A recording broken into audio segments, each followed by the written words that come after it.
My sister faked a deadly allergy for 20 years, so I served her shrimp to prove it, and then I work in clinical nutrition, which means I spend most of my time dealing with food allergies, intolerances, and restrictive diets.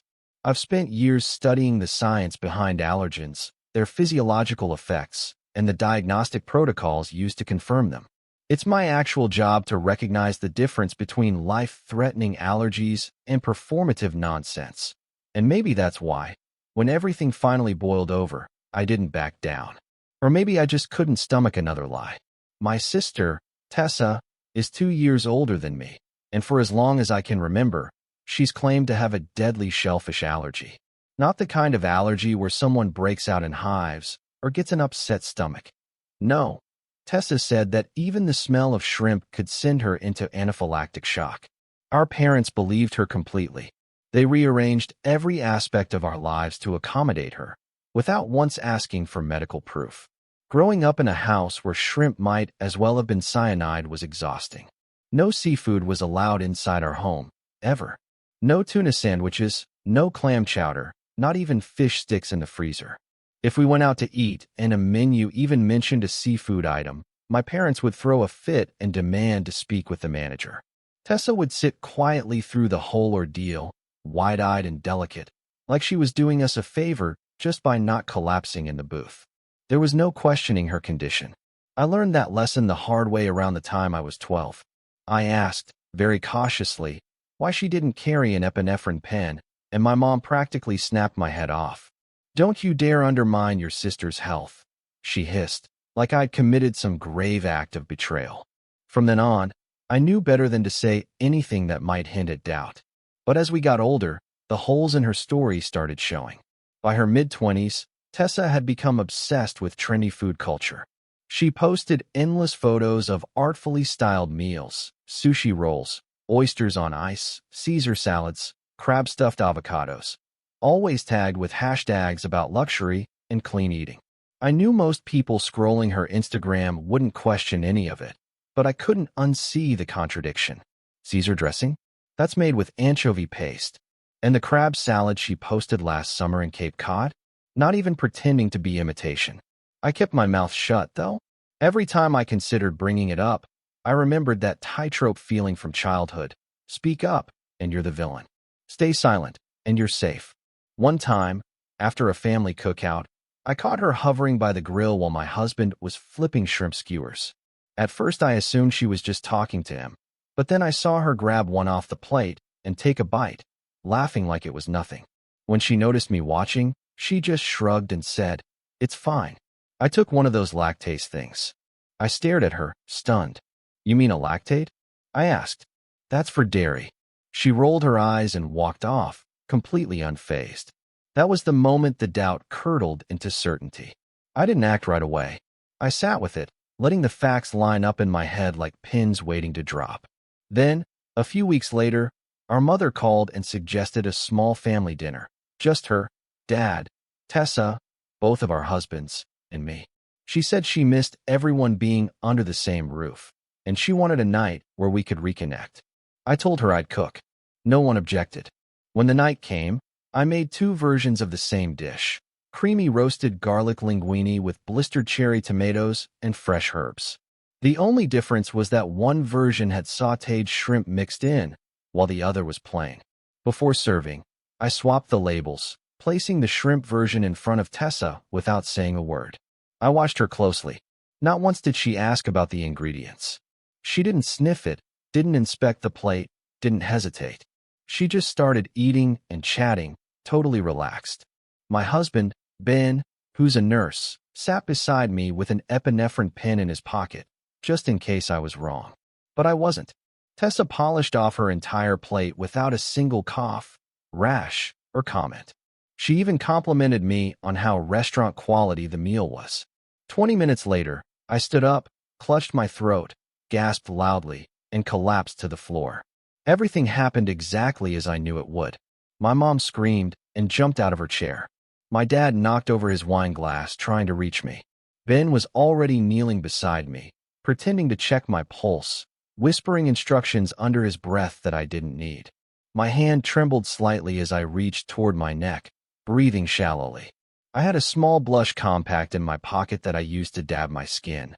Just enough shimmer and irritation to mimic the start of hives. Ben asked, loudly and clearly, what did she eat? Tessa froze, fork still in hand, eyes wide and unblinking. She stared at me, but didn't move. No panic, no guilt, just stunned silence. Ben repeated the question. What did she eat? Tessa pointed to the shrimp pasta, the plate I had intentionally labeled as safe. She stammered. I thought that one was yours. My dad looked from me to her, back to the plate, then said slowly, like each word weighed 1,000 pounds. Wait, shrimp? Did you both eat the shrimp pasta? My mom's hands flew to her mouth. Tessa opened hers, but nothing came out. I sat up slowly, still feigning short breaths, and looked her dead in the eye. Did you eat shrimp too? She didn't answer. Her face drained of color. I stood, brushed myself off, and calmly said, I faked my reaction, just like you've been faking yours. The silence that followed was deeper than anything I'd ever experienced with my family. My mom looked like someone had hit her with a brick.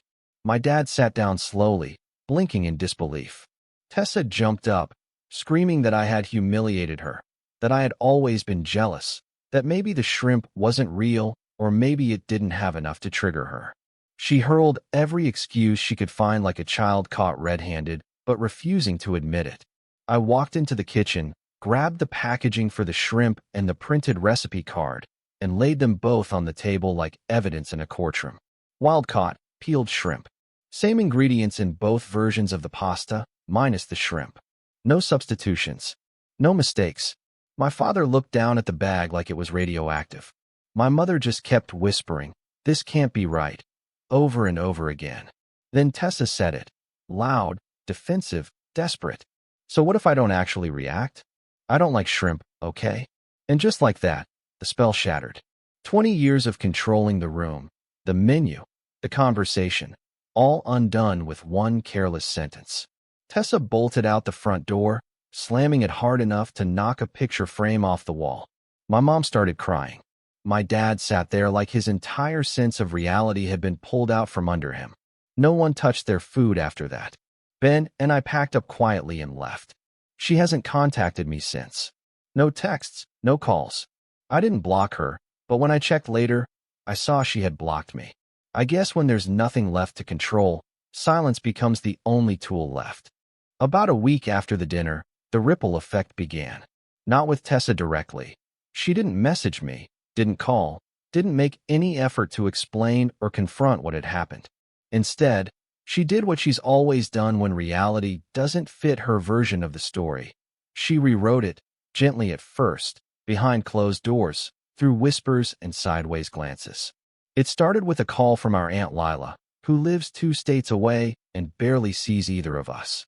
She asked me, in a tone that was far too casual to be real, if everything was okay between you and your sister, as if we'd had a minor disagreement over who forgot to bring dessert to a potluck. I asked her what she meant, and she hesitated before saying that Tessa had told her some things. Nothing specific, just that there'd been betrayal, that someone had gone out of their way to humiliate her in front of the family, and that it had been building for weeks. Lila didn't say my name, but she didn't need to. It was obvious who Tessa had meant. I didn't argue. I didn't try to convince my aunt of anything. I thanked her for the call and hung up, and then I sat at my kitchen table and opened my laptop. That night, I wrote a single email to Tessa. It wasn't dramatic, it wasn't cruel, and it wasn't angry. I didn't call her a liar or demand an apology. Instead, I listed out, one by one, every instance where I had personally seen her eat shellfish. I gave dates, locations, context, things no one else would know unless they were there. The dinner in Vancouver where she polished off lobster ravioli. The beach trip 3 summers ago when she split crab rangoons with me and then posted a picture of them on her story. The night she complained that scallops were too chewy at a wedding buffet. I even attached a photo she'd posted from Barcelona, smiling next to a plate with a half-eaten shrimp skewer, tagged #seafoodlover. I ended the email with a single line. This isn't about destroying you. It's about finally putting an end to the performance. She didn't respond. But 2 days later, The subtle digs on social media stopped. The half-sentence posts about betrayal, the vague references to family toxicity, the implied victimhood, all of it just went quiet. And in its place came a new wave of chaos. This time from my parents.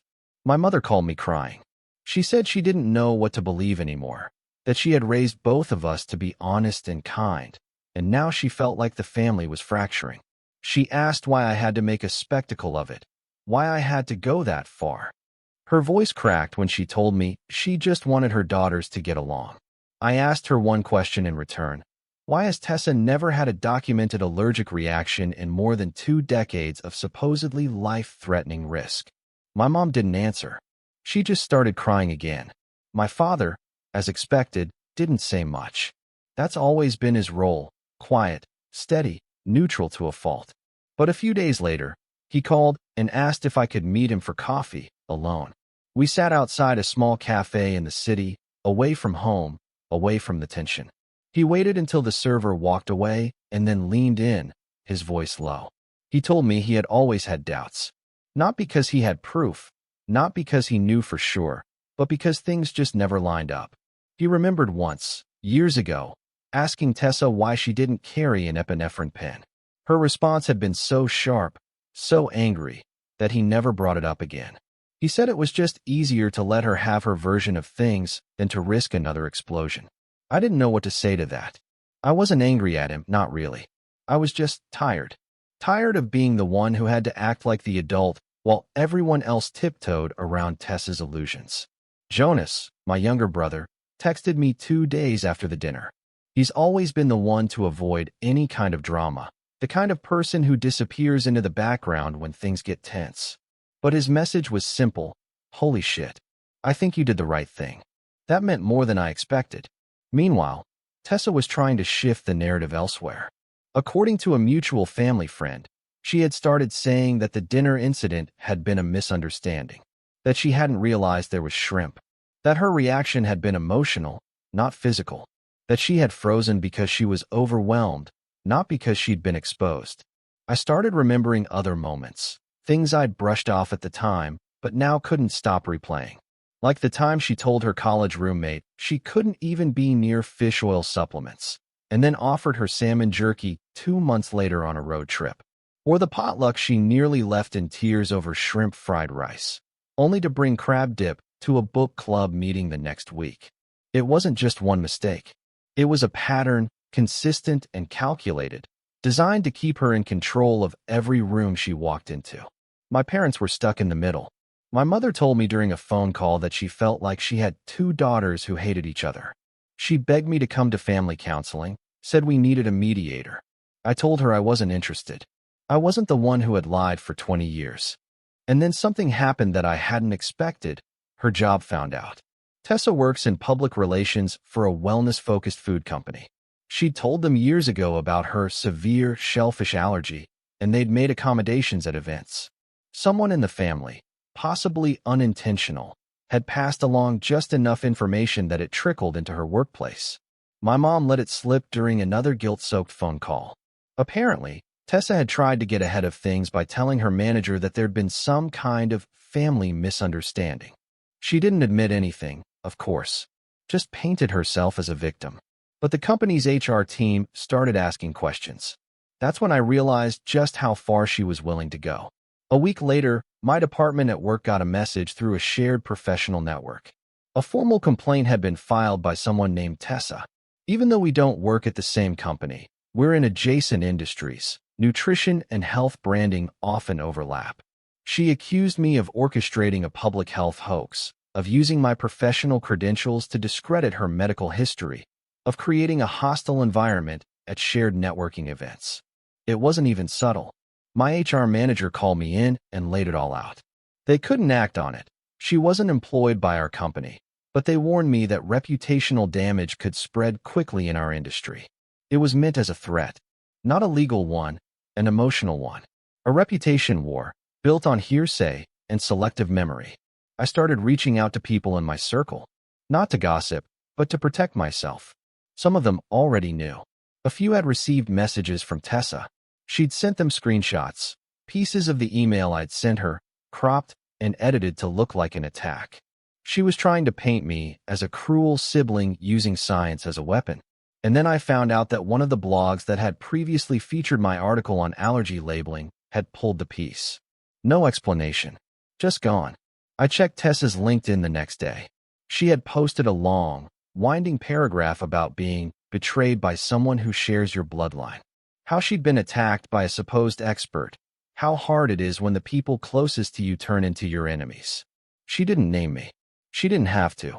Some of her followers posted support, of course. But then a few started asking questions. Very polite, very measured ones. Like whether she'd ever posted proof of her diagnosis. Or if she carried an EpiPen. She didn't respond to those. And then, out of nowhere, I got an anonymous message from someone claiming to be a former coworker of hers. They said she once insisted on eating at a sushi restaurant during a company dinner. She ordered spicy tuna rolls and miso soup. No hesitation. But months later, when the company planned a seafood-themed retreat, she refused to attend, claimed she had a severe shellfish allergy and couldn't be near it. The message ended with, "You're not the only one who's noticed." And just like that, the narrative she'd spent 2 decades building was starting to unravel.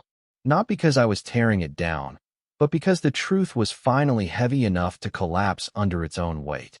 It wasn't long before things spiraled from passive-aggressive and personal into theatrical and public. Tessa has always known how to control a room, how to tilt the narrative just enough to pull sympathy toward her and make everyone else look like the aggressor. So I should have known she wouldn't take her unraveling lightly. I didn't expect quiet accountability, but I wasn't prepared for how far she'd take her attempts to regain the spotlight either. First, the allergy support group she used to moderate started distancing themselves. A few people I knew professionally were also in the group, and one of them forwarded me screenshots, posts she had made over the years about her journey dealing with severe shellfish allergies, complete with exaggerated anecdotes about hospital visits and close calls that I knew never happened. Then came the photos, images tagged from her own social media accounts where she was eating seafood without a care in the world. Crab cakes, shrimp scampi, a birthday dinner at a beachside restaurant with a plate of lobster in front of her, smiling like a magazine ad. The support group removed her and posted a statement about how misrepresentation damages the credibility of real sufferers. Then one of her brand partnerships quietly dissolved. It was a plant-based protein company that had once featured her in their wellness campaign. They issued a vague statement about upholding integrity and parting ways with collaborators under reputational review. I hadn't contacted them, hadn't said a word publicly. But it didn't matter. Once the truth started leaking, people connected the dots themselves. That's when my mother called again. Not to check in, not to apologize, but to scold me like I was a teenager who had snuck out past curfew. She accused me of making the situation worse by posting about it, even though I hadn't posted a single thing. When I reminded her that it was Tessa who took the drama online first, painting me as some kind of career-wrecking bully, she told me that 2 wrongs don't make a right. I asked her point-blank if she really believed I was wrong for calling out a fabricated medical condition that had manipulated our family for 20 years. She didn't answer that directly. She just begged me to be the bigger person and let it go. That phrase, be the bigger person, it stuck with me. It's always been code in our family for be the quieter one, the one who swallows hurt so the rest of us can keep pretending everything's normal. But I was done playing that role. I had swallowed too much for too long. Then came the text. Just one sentence, short and dramatic, sent from Tessa's number before she blocked me again. See you in court. At first, I thought it was empty. A scare tactic, meant to rattle me and reassert her power. But the next day, a thick envelope showed up at my door. No return address, just my name typed in block letters. Inside was a cease and desist letter from a law firm. It accused me of slander, defamation, professional sabotage, and emotional abuse. It claimed I had intentionally destroyed her public image and demanded a full retraction, along with a warning that any future commentary would result in legal action. The letter was vague, lacking specifics, and seemed more emotional than legal. Still, it was enough to leave my hands shaking as I read it. Ben, my husband, read through it with the kind of calm I envied in that moment. He has a way of stripping emotional static away and looking at things for what they are. He pointed out that it didn't specify any false claims I had made, didn't cite actual damages, and leaned heavily on implication. He passed it along to a lawyer friend of his from the hospital who confirmed our suspicion. It wasn't a real legal threat. It was intimidation, a tactic to make me shut up and back down. I didn't respond to the letter. I didn't retract anything. Instead, I started working on something else, something private. I opened a document and began drafting an article. Not for publication, not for an audience, just for myself. It was about the damage caused by fabricated allergy claims, how they undermine trust in real cases, how they increase the risk for people who actually depend on others to take their condition seriously. I wrote about the psychology behind performative illness and how it becomes a power structure. I wrote about my sister without naming her. I wrote because the truth needed to exist somewhere, even if it was just in a folder on my laptop. And while I was doing that, while I was quietly processing and trying to reclaim some kind of understanding, my mother found another way to interfere. She called my husband behind my back. She didn't ask him how we were doing. She asked him to talk some sense into me. She told him I was destroying the family. She said if I didn't stop, Tessa might never recover. Ben didn't hold back. He told her flat out that the damage wasn't new. It had been happening for years, and no one wanted to look at it until I forced them to. A few days later, I started hearing from extended family, cousins I hadn't spoken to in years, one of my aunts. Even my dad's sister, who barely knows Tessa, messaged me to ask what this was all about. Apparently, my mom had been sending out her version of events in private texts and Facebook messages, describing me as vindictive, obsessed, unwell. She didn't mention the fake allergy, didn't mention the dinner, didn't mention the years of manipulation. Just that I was trying to ruin Tessa's life. One of my cousins actually asked me if I was jealous of Tessa. Jealous of what? I wanted to scream, the imaginary health crisis? That same week, I got a message from someone I hadn't heard from since middle school. She sent me an old class photo and reminded me of something I'd completely forgotten. A bake sale where Tessa told everyone she had a peanut allergy and could only eat pre-packaged snacks. But later that day, she traded her juice box for a homemade peanut butter brownie and ate the whole thing without hesitation. I started collecting these little moments, old photos, texts, memories, posts, everything that painted the real picture. Not to post, not to retaliate, just to remind myself that this wasn't new. This wasn't one lie. It was a lifetime of them. Then came the podcast. A friend in the wellness industry messaged me, almost in disbelief, saying she had just heard Tessa speak on a small yoga and clean eating podcast. I didn't believe it until I found the episode myself. There she was, telling a story about a sister who tried to poison her at a family dinner, claiming it was an intentional act disguised as a mistake. She didn't use my name, but she described me, my profession, our age difference, the dinner, the shrimp. I reported the episode for medical misinformation. Nothing happened, but I stopped listening halfway through because it didn't matter anymore. She wasn't trying to fix anything. She was trying to craft the better story. I decided then that I wasn't going to play defense anymore. I wasn't going to waste energy refuting her every version, every twist, every half-truth. The people who wanted to believe her would, no matter what. But the people who knew better, they didn't need convincing. They'd seen the cracks too. They'd seen how easily she used her supposed vulnerability as a weapon. And then, just when I thought she couldn't escalate any further, she did something so absurd, so surreal, that for a moment I didn't even know how to react. She showed up at my front door, on Thanksgiving morning, holding a pie and standing beside a woman I didn't recognize, a clipboard in her hands and a rigid, practiced smile on her face. I hadn't invited her. We hadn't spoken in weeks.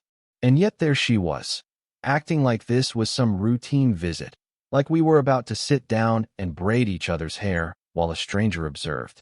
The woman introduced herself as Clarissa, said she was there to observe ethical food handling behaviors during family meal preparation. My husband stepped beside me, his jaw tight. I didn't even respond at first. I just stared. Clarissa informed me, without irony, that I was blocking mediation by refusing to allow them inside. Tessa looked at her, then at our doorbell camera, and said loudly, "You saw that, right? She can't even pretend to be decent." Then they left. 3 hours later, a clip showed up on Tessa's social media. Just a short, cropped video of me standing at my front door, shaking my head and closing it. The caption? "Trying to be civil, but she won't allow healing." The comments exploded, some sympathetic, some skeptical. But then people started asking questions. Why bring a third party to a family member's home on a holiday? Why record the moment? And more importantly, why hasn't she ever shown a medical record confirming her condition? So I posted the full video from our security camera, no captions, no commentary, just the whole encounter. The clipboard, the request, the accusation, her staged final line. The next morning, every one of Tessa's public social media pages had either been locked down or deleted. Brand accounts, wellness tips, lifestyle promos, wiped clean. My parents texted me later that afternoon. Their message wasn't about what she had done. It was about the video. My mother wrote, "You're making this public again. This is cruel." I didn't reply, but someone else did. One of our cousins, who rarely speaks in the group chat, posted a single sentence. "Why is no one asking why Tessa faked an allergy for 20 years? No one responded. The chat went silent again. 1 week after I posted the full doorbell footage, a plain white envelope arrived in the mail with no return address. There were no stamps, no markings, just my name typed in black ink, centered and evenly spaced, like someone wanted to appear professional without actually understanding what professionalism looks like. Inside was a stack of printed documents and a short cover sheet with one word written in bold, underlined, "Proof." I didn't even have to look at the rest of it to know what Tessa was trying to do. Still, I read through everything, slowly and carefully, because I knew I'd need to be precise when I inevitably dealt with the fallout. The document was styled like a medical record, clinic letterhead at the top, a paragraph noting a diagnosis of severe shellfish allergy, a brief blurb about anaphylaxis risk, and a scan doctor's signature. At a glance, it looked convincing. But the longer I stared at it, the more obvious the issues became. The formatting was off. The logo was pixelated, clearly pulled from a website or screen capture. The document was missing a footer. There was no watermark or timestamp, and it lacked the clinic's federal identification, which is standard for any certified health documentation. I called the clinic directly. Not to be petty, not to get anyone in trouble, just to confirm what I already knew. I gave them the name and the supposed date the document was issued. The receptionist placed me on hold, then came back a minute later and confirmed that they had never issued a physical copy to anyone under that name on that date. She explained that all allergy diagnoses go through their secure patient portal and that the document I described did not match their formatting protocols. I thanked her, hung up, and sat in silence for a full 5 minutes, letting it sink in. Tessa had forged medical records and mailed them to my house. I didn't respond to the envelope. I didn't tell her I'd confirmed it with the clinic. I didn't tell anyone except Ben, who scanned the envelope, just in case we needed documentation later. There were no fingerprints, no tracking information, just paper and silence. I waited 2 days and then sent her one final email. It was short, unemotional, and direct. I told her she had officially crossed into criminal territory and that if she sent anything else of that nature, I would go through proper legal channels instead of dealing with her privately. I ended the message with a single line. "Stop before you make this worse." She didn't reply. She didn't text. She didn't post. Everything just stopped. It wasn't peace. It was the kind of silence that only comes when someone is calculating their next move. The move, it turned out, wasn't hers. It was our parents'. They showed up at our house without calling ahead, which they never do. When I opened the door, I knew immediately that something had shifted. My father looked like someone had taken the weight off his shoulders, but left the exhaustion behind.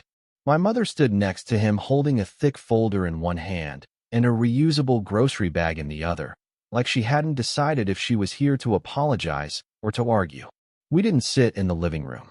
We ended up in the kitchen, the same place where it had all started. The same table where Tessa ate that shrimp pasta without blinking. My father sat first. He didn't look at me. He just stared down at the table and said, in a quiet, flat voice, "We know the documents were fake." I didn't ask how. I didn't need to. Then he added, "Tessa admitted it." My mother's voice cracked when she spoke. She said she hadn't wanted to believe it, that it had been easier, safer even, to assume I had exaggerated or misunderstood. But after I sent the email calling her out for the forgery, Tessa had panicked and confessed. Not because she felt guilty, not because she wanted to come clean, but because she was scared that the next layer of consequences might be the one she couldn't undo.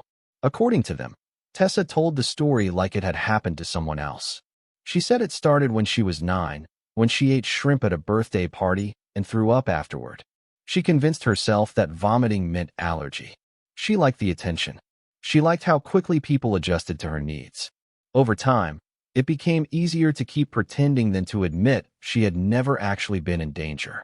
She said the lie became something she believed in, even though she always knew it was false. It made her feel special, protected, important. My father admitted that they had known, on some level, for years. Not because of evidence, not because of slip-ups, but because none of it ever made sense. But every time they tried to question it, even gently, she lashed out. So they stopped asking. They told themselves it was harmless, that it wasn't worth upsetting her, that it was better to accommodate than confront. My mom said they never thought of her as the favorite, but as the fragile one, the one they had to handle delicately. She told me they never saw how it forced me into the background until it was too late. I asked my father why it was always me who had to bend, who had to change, who had to adapt. His answer wasn't cruel. It was worse than that. He said, "Because we thought you could handle it." My mother looked away, her hands shaking. She said she thought I was strong enough to be overlooked, that she assumed I didn't need defending. She said, "You were never the background character in this family, even if it felt that way." They didn't ask me to forgive Tessa. They didn't ask me to fix anything. They just wanted me to know that they knew, finally, without excuses. It didn't feel like closure. It felt like exposure. Like all the years of being dismissed had finally been acknowledged, but the damage was still sitting between us, heavy and unresolved. I told them I didn't know what rebuilding looked like. I told them I wasn't interested in pretending everything was fine again just because they finally believed me. But I also told them that I appreciated hearing the truth face to face, with no spin. That, for once, was enough. A few weeks after my parents came clean, Tessa disappeared from the industry almost entirely. She left her job at the wellness company without posting any goodbye or farewell announcement. No polished exit message or fresh rebrand. It was just silence, as if she had quietly erased herself from every platform she had once used to perform. According to my parents, she moved out of state, told no one exactly where, and said she was taking a year to be nobody. I didn't laugh when I heard that, though I wanted to. I just nodded. It was the first time she'd said something that actually felt like truth. Then, out of nowhere, a handwritten letter arrived in my mailbox. No return address, just my name in uneven cursive on the envelope. Inside was a single sheet of lined paper, torn from a spiral notebook, with blue ink and words that didn't ask for forgiveness, only recognition. She admitted to everything. Not just the allergy lie, but the decades of behavior that spiraled out from it. She called it compulsive, a role she had grown into until she forgot how to step out of it. She said she no longer knew who she was outside of the identity she had constructed, and for once, she didn't blame anyone else for that. One sentence stayed with me longer than the others. She wrote, "I ruined every table I ever sat at because I needed everyone to look at me and never at each other." There was no drama in the way she wrote it, just resignation. For once, it didn't feel like a script. I didn't reply right away. I didn't know what to say that wouldn't reopen everything I'd spent so much time trying to close. But eventually, I sent her a short response. Not emotional, not cruel, just honest. I told her that I appreciated the accountability, that I wasn't ready to rebuild anything resembling sisterhood, but that maybe someday we could check in, not because of obligation, but because people change if they learn to live in the truth. Since then, I've kept my focus where it belongs.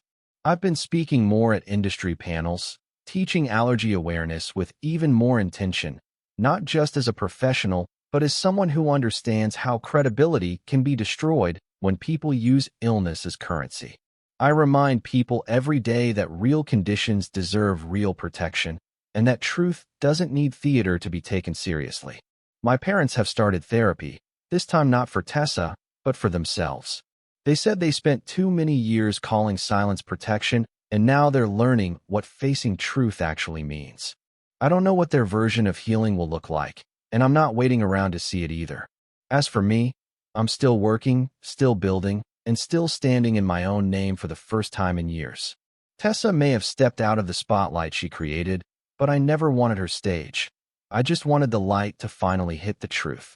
And now, without her shadow stretching across every part of my life, I can finally see it clearly.